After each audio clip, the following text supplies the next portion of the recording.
Gibran Prabowo hancur, polesan badut gemoy 3 bulan hilang dalam semalam. Dilansir dari seaworld.com, terlihat sekali Prabowo dan Gibran begitu emosi dan marah-marah di dalam perdebatan yang menghancurkan harga dirinya karena memang mereka tidak pernah bisa berbuat apa-apa untuk negara ini. Katanya politiknya riang gembira, tapi kok ngamuk-ngamuk dan debat saja sampai ngamuk. Padahal kita tahu bahwa budaya perdebatan adalah budaya yang harus dibangun untuk membesarkan diskursus dan mempertajam setiap daripada rekam jejak dan visi misi yang ditawarkan, sehingga tidak hanya sekedar jadi omong kosong seperti Prabowo dan Gibran, tapi bisa jadi kerja nyata seperti Ganjar dan Mahfud. Gibran terlihat berdiri dari tempat duduknya dan mengangkat tangannya sambil meminta para pendukungnya untuk memberikan yel-yel, padahal secara esensi di dalam perdebatan itu tidak perlu adanya hal-hal seperti itu. Mungkin dia ingin masyarakat melihat bahwa dia ini adalah orang yang semangat, padahal mempertontonkan semangat yang salah itu adalah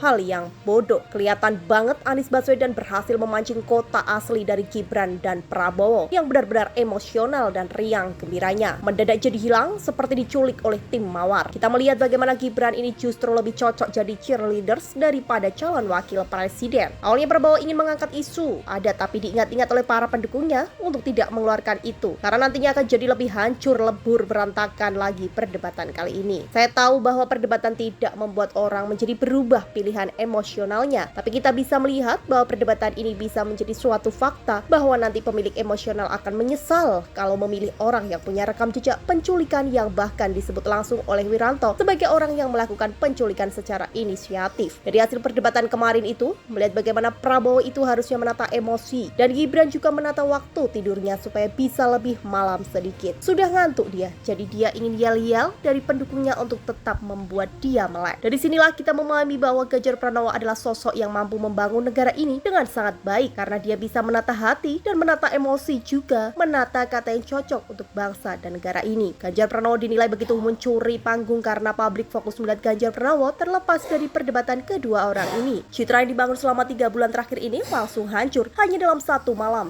karena karakter bunyi Prabowo sudah dari orok malah didadari sebagai badut yang gemoy.